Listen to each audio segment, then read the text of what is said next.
Good evening and happy Friday to you. Thank you so much for tuning in. We appreciate you always making the time for this show. It's a Friday. Can you believe that? We actually had a fantastic run of the shows this week. Thank you for your feedback. We get that as well. My name is Medrin Nyambura, and have you ever met somebody who doesn't seem like they stay single for a long period of time?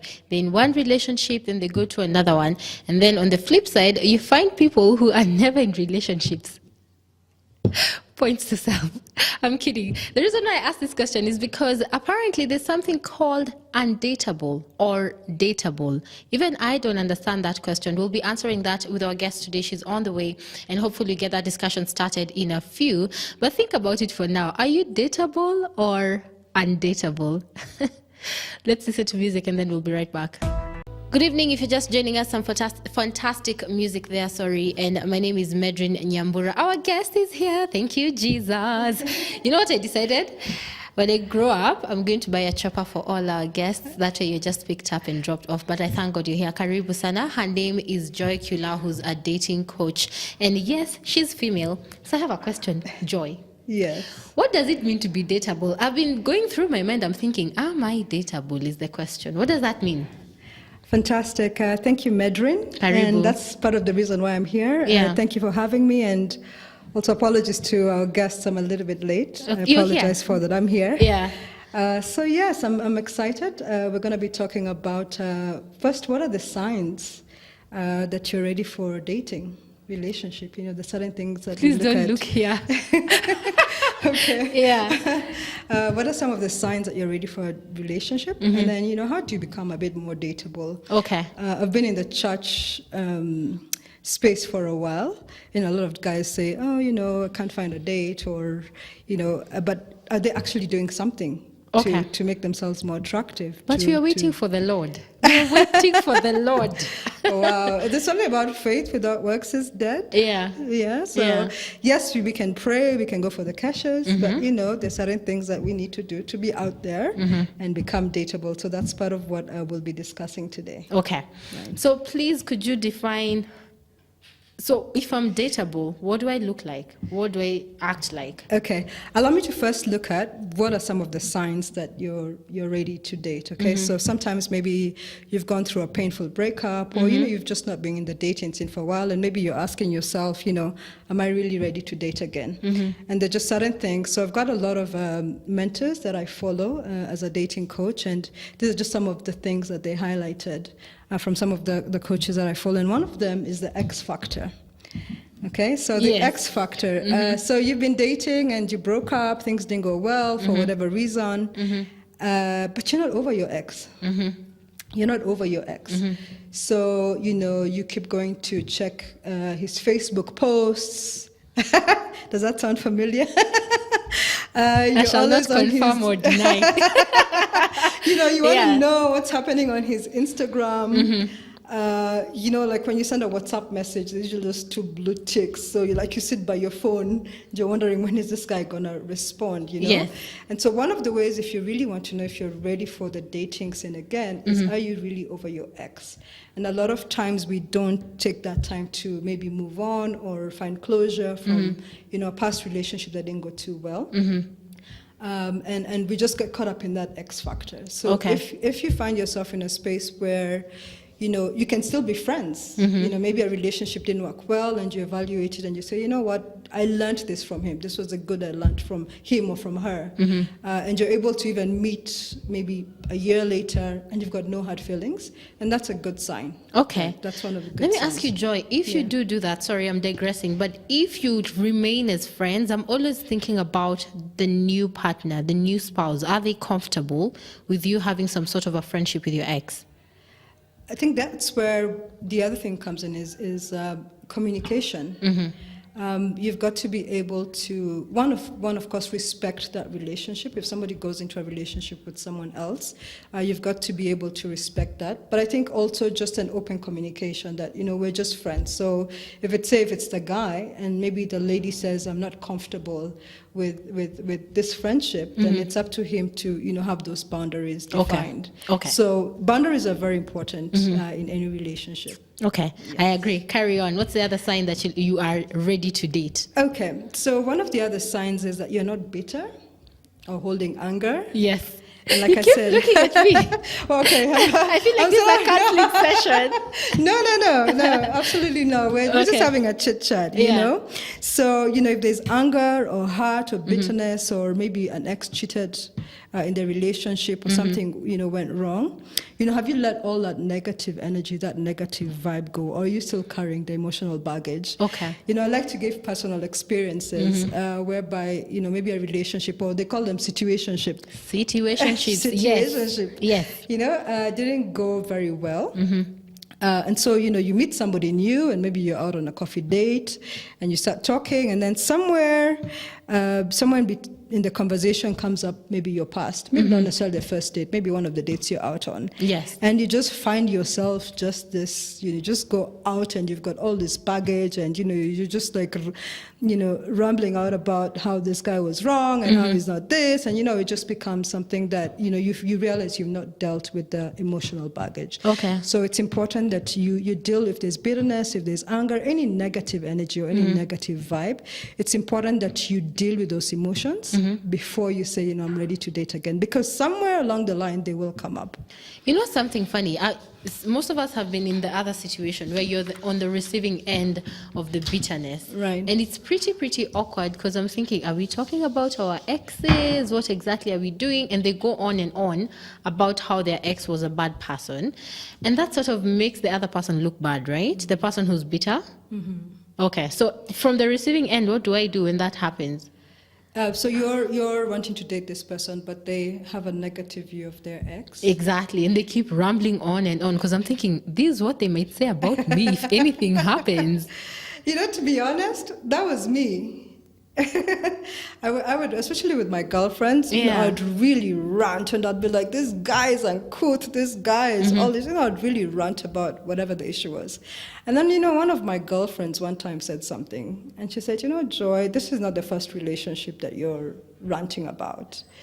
They've been maybe like 3 or 4, and it doesn't necessarily have to be that we've been in an exclusive dating. Maybe it's guys that I let close, because that's another area if you don't define a relationship clearly. And she said to me, have you thought that maybe there's a common denominator here, and that's you?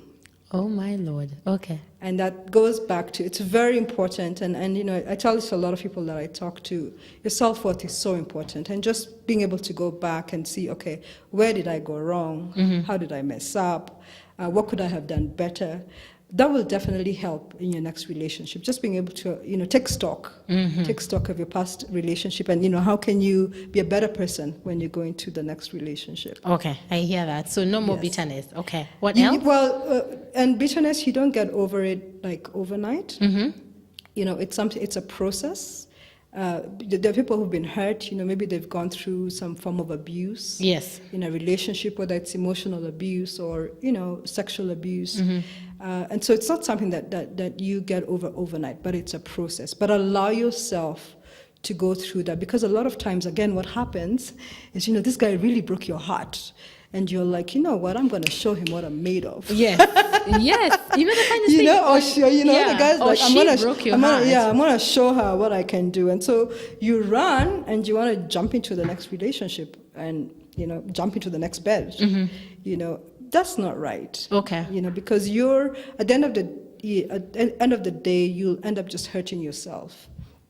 Deal with those emotions, deal with the pain, seek a counselor, get help, come to us as dating coaches, tell us, we'll talk and we'll be able to walk through, what you may have gone through, so that you find that healing. Okay. And that closure before you go on to the next relationship. Okay. Very interesting. On Wednesday, we talked about men after a breakup. It was a very fascinating conversation where after the breakup, you're trying to find yourself. But Is there a situation where you are dateable, but the person you're with is not dateable? Are there such situations? Of course. Okay. Of course. And you know, I keep telling ladies, men are our friends, but men are very interesting. You're using a safe word, aren't you? You know, my pastor likes to say men are from Mars and women are from Venus. Yes. You know, we see things differently. One of the relationships I struggled is, you know, we'd gone out on a couple of dates. We had, you know, done a lot of things. We'd gone to the movies. There were things said here and there. And then you see this guy talking to another lady, like really up close and personal, and you're like, hold up. Hold up, wait a minute. Hold up, what is right happening? there, you know? When you have the discussion, when you brave yourself up and you have the discussion with the guy, it's like, but we're just friends. Did I tell you anything else? Don't do that. And you see, one of the things, I love what Steve Harvey says in his book, Yes. Act Like a Lady, Think Like a Man. I know it's an old book, but I love that book. And he says, men are very territorial. And men will define their space. So one of the ways that men show love is that they profess it.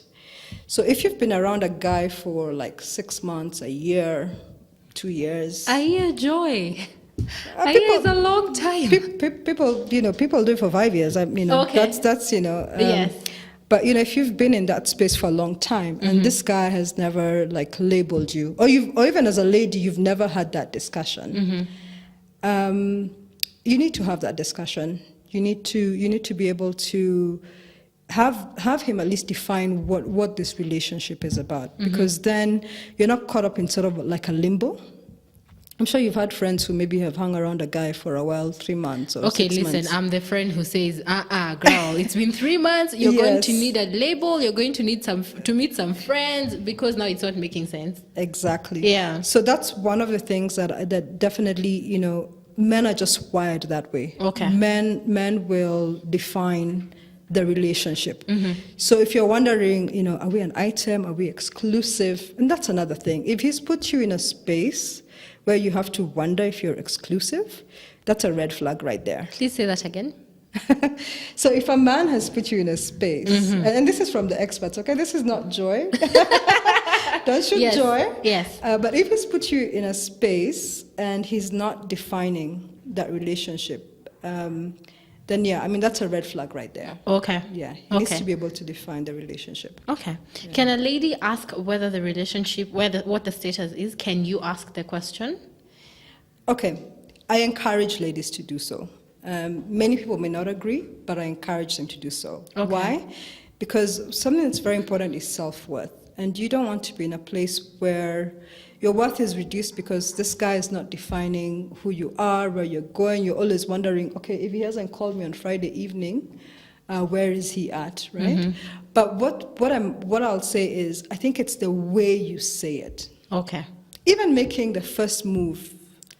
If you like a guy, and the guys can call in and correct me if I'm wrong, but if you like a guy, there's a way that you can, you know, just make him known, hey, I'm here, I'm willing to date. But where we go wrong as ladies is not when we want to take leadership in that relationship. We want to be the ones who are driving. And sometimes that's why we go wrong. I think it's okay to make the man know that, hey, I'm here, and then let him drive that relationship. Okay. Because men are wired to be the leaders. So if you put them in a space where they feel that they're not the ones leading, it's actually a turn-off for the men.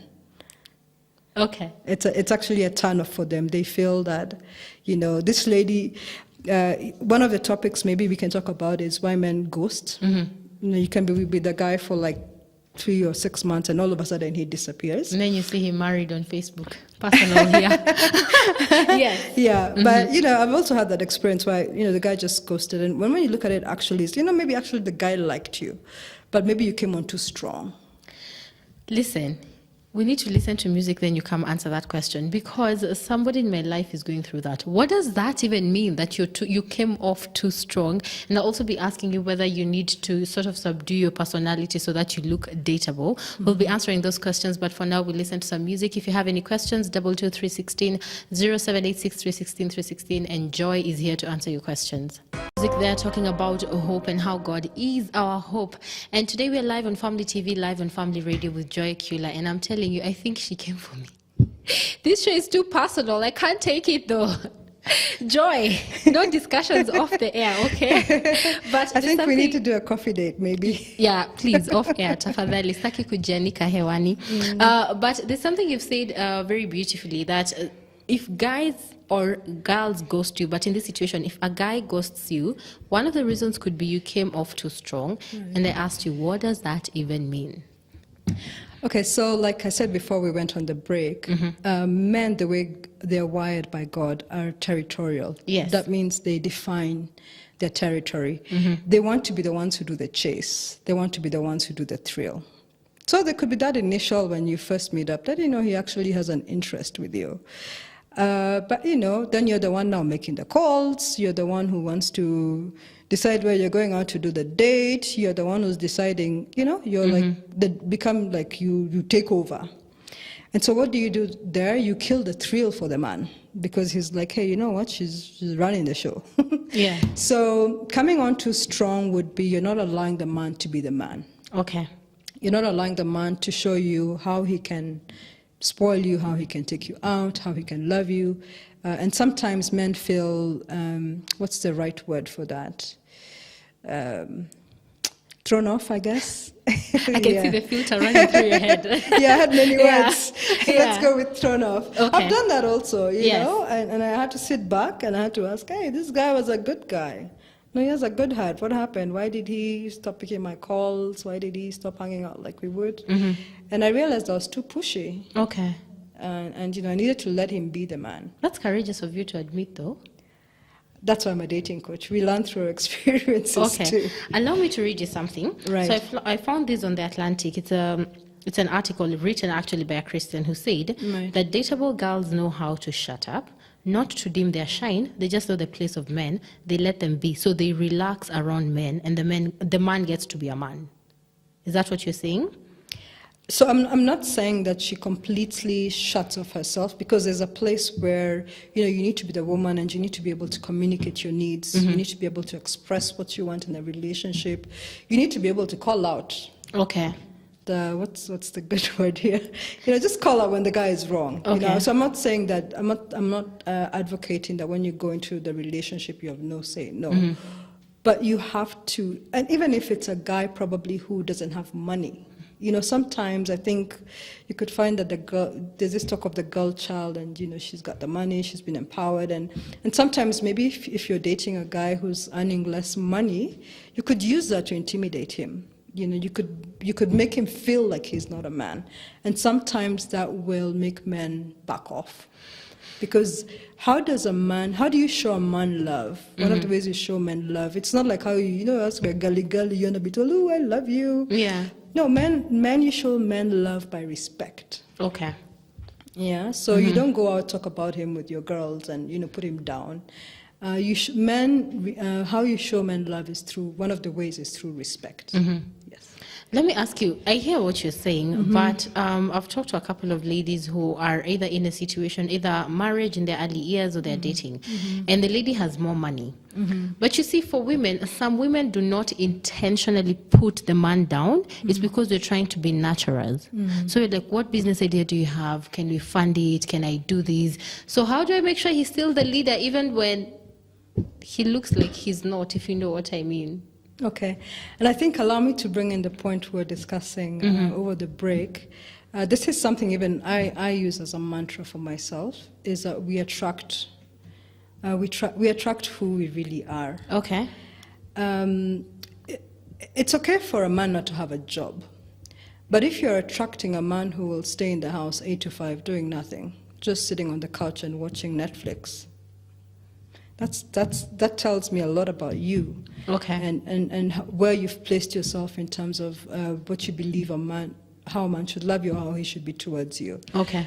So I would say that it's okay to go out, meet different people, date different people, but know what your standards are. Sometimes we've got to raise the bar. Sometimes you've got to be able to say, hey, yes, I was attracted to you, but you're not meeting my core needs or my standards, and I'd like to go out and meet somebody else. Okay. Yeah. Those are tough discussions. It boils down to self-worth. Okay. Okay, it boils down to, and this even I tell myself, like I said, I've had some relationships that didn't go very well. And why? Because my self-esteem and my self-worth were not really where they should be. So what ends up happening, you attract every Tom, Dick, and Harry. The guys who look like they have it all together, the guys who look polished, the guys who have a heart for God, guys who just have their it together, you're like, I don't think I'm worth that. You want a project. Yeah, you sort of want to have this, you're like a hero to come and save this guy. If he doesn't have rent, you're saving him, or if he needs something, you're the one to come and rescue him out. So you keep attracting the wrong kind of guys. Okay. So one of the ways that you actually know you're ready to date is you know that your self-esteem, ladies, our self-worth, and I've had a lot of discussions with a lot of ladies, is our self-worth has got to be intact. Okay. Your self-worth has got to be intact. And, it's okay when you go out to a guy and say, you know what, you're a good guy, but not for me right now. And that's okay. And that's okay. Okay. Because you know what you want. Let me talk. I really like the boy child, right? I'm always here for their rights. So let me ask. Sometimes they are good dudes, a good guy. God knows he's a good guy, but he keeps ending up with chicks who either use them or take them for granted, and somehow they can't. I feel like when a man loves you, it's in deep. So he's there for you constantly. And then he has this chick who's literally driving him crazy, and somehow he sticks around. So is it the same thing? You attract who you are because they are a good person. Exactly. But the ladies are a bit... Yes, and that the attracting who you are is definitely two-way. Okay. It's both for the ladies and for the guy. And, I had something in my notes that I wanted to read out. Yeah. So we can't blame anyone else for the people that we choose to date or love. Okay. We choose people based on how we view ourselves. That's just the bottom line. Okay. Yes. So I'm nice, I attracted crazy. What does that say about me? It says something about you. And what does crazy mean here? Because, crazy could be wild. Crazy could be this guy likes to go out and have fun. Yes. Or crazy could be cuckoos, So no, like people who don't treat you well. Now, goes back to self-worth and self-esteem. If you are in a relationship where, the guy is not treating you well, and remember what I told you when we were on break, here's another point of how, how to become more dateable, is people prioritize who they want to prioritize. Nobody is ever too busy. For both the ladies and the guys, don't ever fall for that lie. But they're busy. No, they're chasing a tender. The truth is, yes. and this is coming from the experts, right? People will call, people will text, people will hang out with who they want to hang out with. Okay. Yes, people go to work, people have their jobs, people have their businesses, but you've got to reach a point where you allow yourself to be a priority in their relationship and don't take excuses. If you find, here's a red flag for you. Yes. If you find that you're always the one doing the calling, if you find you're always the one organizing when you're hanging out, and the guy is not really taking initiative, that should tell you that you're not really a priority. And I know that's really hard truth. Really hard truth. It's really hard truth. And, yes. even for myself. But, I'd love for us to have maybe a hangout with guys and ladies and, let's just talk, And I think the guys will tell you when they really are into you, or they like you, or they want to take the relationship to the next level, they will prioritize you. Wait. Hashtag blue ticks manenos. Allow me to read some feedback from viewers and listeners. There's somebody saying, hi, Medru Nyambura. Hey, when you call me by my two names, it's serious. Phil Moss tuned in, listening to Joy Kula representing PC. Interesting discussion. Hi, PC people. and my anchored peeps. Hello. Oh, okay. And he's saying, I hear you, Joy. I agree that leadership is important for the man. If the woman takes charge, it short circuits the man's leadership. Right. The aspects where the man take charges is this. It is said that behind every successful man is a woman. Well, that math is wrong. When God created the man, he formed him from the dirt, and as the first symbolizing that is the foundation that holds the house in place, but this is also the order of creation that it starts. He even goes ahead to quote the Bible. And he says in the book of 1 Corinthians chapter 11, verse 5 to 11, it says, the head of Christ is God. The head of man is Christ. The head of woman is man. My friend, wait till the independent women come for you. But I struggle with that. It's good to be independent. Yes. But I would encourage more that we're interdependent. You'll explain what that is. Okay. Let me just sample more feedback. I'm a guy, born again Christian. I've been dating successfully, but I'm not successful to get Mrs. Right because the first one that I dated, after we agreed we'll get married soon. The girl is working and getting more money than me, but I turn off. The reason, she wanted to take all her bills. I'm not quite sure what that means. And I wonder, we're not getting married and she wants to extend the help to her siblings. Oh yeah, I remember we had this discussion. The second one behaves the same. I stopped dating her. The third one, she behaves the same. Now I'm planning to turn off. Advise me. Oh brother, please don't give up. Talk to the brother. So he's dated one, two, So he three. dated one who earned more money than him. Okay. And they were not yet married, but she wanted to extend the help to her siblings. The second one behaved the same, and the third one. So finances is a key issue for him. So they kept wanting to go back and help the siblings, probably at the detriment of their relationship. Or her siblings. Okay. Yeah. I think that's very important, and it really boils down to the two of you in the relationship. I don't really know how what you've agreed that you want the relationship to be like. Is he? I know of ladies who make much more money than the guy maybe they're dating. Yes. But she'll comfortably let the guy run the, do what he wants with the money. I shouldn't really encourage that before you get married, because then now that's called. Thank you. That's called giving somebody benefits as the benefits as a wife.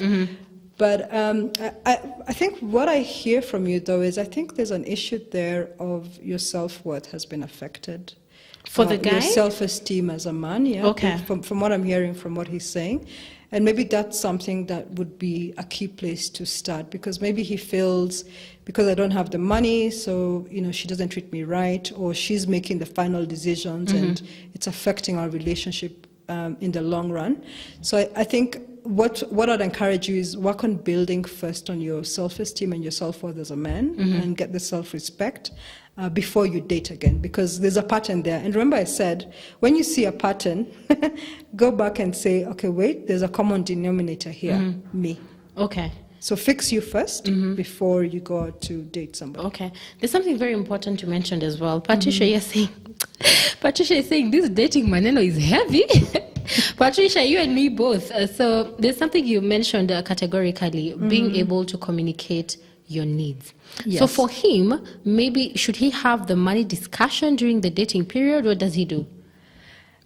So it depends on what stage of the dating relationship they are. If you've just met and you're getting to know each other, no, I don't think so. Okay. If you've passed that stage and maybe you're at courting stage, then I think finances is very key. They say that the main things that cause a marriage to break up is finances, communication, and sex. Isn't it interesting? Sex is number 3. Did I say the S word on air? But yeah. Yeah. So if you're not able to, and I keep saying, I like something that I had, a dysfunctional relationship before you get married does not become functional when you get married. You just cement it to be a more dysfunctional relationship. So you've got to fix those things before you say I do. I've known couples who within 3 months they want out because they really didn't think through the financial issue. Because even when they get married, there'll still come the issue of taking care of her in-laws or his in-laws.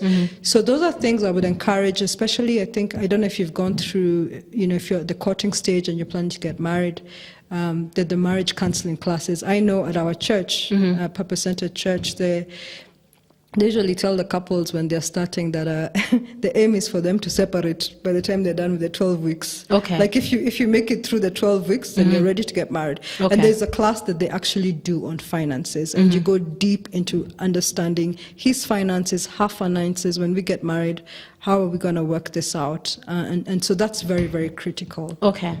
Yeah. This is a question from somebody who's close to my heart. Girl, text me on these problems.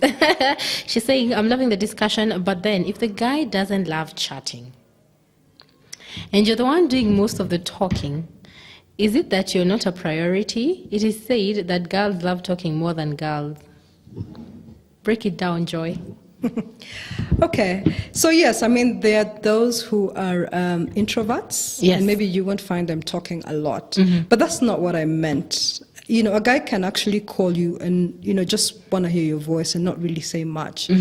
What I was alluding to is that one of the ways that, and I'd also call it a red flag, if you feel you're not a priority in the relationship, you know, when somebody's in love with you, Nyambura, they want to, even when you're in love with Jesus, you know, you wake up in the morning, that's the first thing on your mind. Hallelujah. Before you go to bed, that's, you know, yes, that's, you know, the next thing on your mind. And I mean, they'll want to just know how you're doing. They'll call you in the morning. They'll send you a note in the afternoon. The evening, they'll check on you, as the guy that is, right? Yes. They'll get you gifts. They'll treat you right. But if you find, you know, this guy maybe is wanting to getting to know you, or, you know, just to date you, and he doesn't check on you like, he's checking you like in a week, I have a bit of a problem with that. Okay. I understand that people are busy. That's given. But what did you say? Rule of thumb is, yes, don't ever buy that. Nobody is ever too busy for you. People will always prioritize. Let me just read it. Go ahead. No problem. I had it somewhere, you know. People will call, they'll text, they'll reply to people that they want to talk to and who are priority to them. So don't believe anybody who says they've been too busy for you.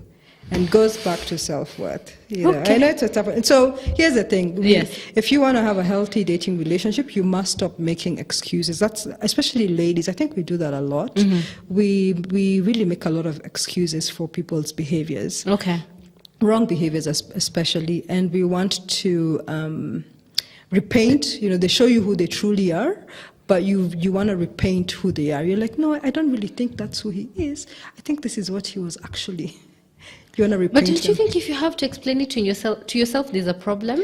Exactly, that's my point. Or if you have to keep asking the guy. Yeah. You know, I have this very good friend of mine, I don't know if he's listening, but we actually had that sit down. And I was like, you know, how come this was now before, like, you know, how come I always have to be the one texting you? I always have to be the one calling you?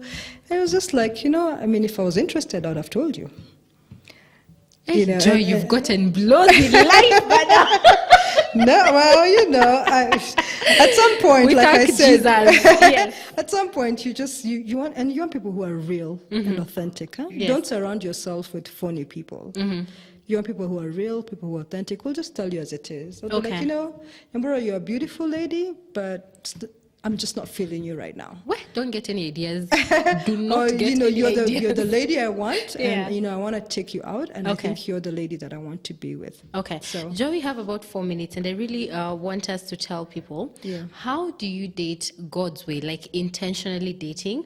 But then again, a question just came in. Sorry to throw you off. Brian from Raqqa. Hi, Brian. Thank you for watching. He's saying, I'm in a really okay relationship. I have a wife and a 3-year-old daughter, but I'm tied up with an addiction that is putting me down. And are there more people going through this? First of all, yes, there are people struggling every day. Just because you don't know them doesn't mean you're alone. But what does this mean for their relationship?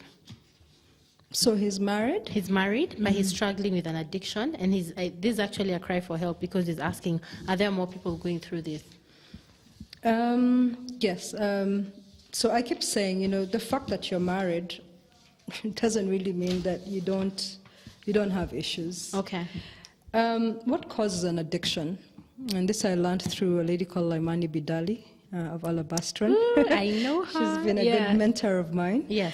And how does an addiction come about? An addiction comes about because of emotional baggage that was not dealt with. Okay, so maybe you went through pain, you went through hurt, something, even maybe as a child, maybe something happened to you and you never really dealt with it. So what happens a lot of time is when we don't deal with our baggage, we develop or we take on a coping strategy. Okay. So I keep saying, if you find somebody who has an addiction, addictions have been caused because they're trying to run away from something. It's a coping strategy, whether it's a sexual addiction, whether it's alcoholism, whether they are workaholics. It's a certain something that they're refusing to deal with in their lives. So yes, you could be married and maybe you have an addiction of other women. I don't know, you didn't really say what your addiction is, but there's hope for you in Christ. There's nothing that Christ cannot fix. So I would encourage you, if you have a church that you go to, maybe speak to one of your pastors, just share with them. I've known of many people who've been helped out of addictions that they're struggling with by just going to the church and getting help. Okay, and actually reaching out to other people. Yes, and that's another thing, Yeah. I'm part of our singles ministry at our church. It's called Anchored. Hey, Anchored people. I know some of them are watching. And we just say, just be you. Just be real. If you're struggling with sexual addiction, if you're struggling with alcoholism, we won't judge you. Just come as you are, and we'll walk with you. And not because we're saints, because we've all gone through, we've all received that grace and that love of God, and we'll walk with you and help you through that addiction. Okay, Brian, thank you for reaching out. I hope you have people in your life to reach out to. Can he reach out to you? Absolutely. If he needs to? Yes. Sawa. If you do need the number, just text me again and I'll give you her number. Finally, my producer is telling me 2 minutes. How do you tell people to, first of all, how do you date intentionally, but also put yourself out there without coming off cheap? But you just put yourself out there and say you're available. Okay, so one of the things I should have said when we started is we actually have a platform called Dating Intentionally. And so we have a Facebook group. You can join us. It's a closed group if you're single. And we just say, one of the things I found, especially a lot here in Nairobi, sometimes we make dating seem like such an uphill task. Right. We are not ready. And I'm like, dating should actually be fun. Whether you're doing it as an individual or as in groups. I was laughing with a friend of mine the other day. We become good friends, and we met through a random date. I was in a business meeting and he was sitting at the table next to us, and somehow we just got into a conversation, and conversation went into almost an hour. Wow. And yeah, so I mean, sometimes you don't have to be so stringent and say, no pie charts, over plan. Sometimes you can be spontaneous. Yeah. I encourage a lot of group dating. Okay. You can go order pizza and, go to your friends and watch a movie. Or if you have a church singles group, you can go out, picnic. There are different things that you can do for fun. So at Dating Intentionally, we do a couple of things. Okay. We actually do run a speed dating event. And I know the last time we had was really, really cool. We had, a lot of people met. And it doesn't necessarily have to mean because this would be your life partner. It could just be because you want to get new friends, you want to meet new people. We've got one coming up this next Friday.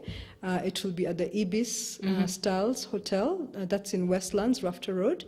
And it's just meet and mingle. Just come meet people from Are they Christians? Different walks of life.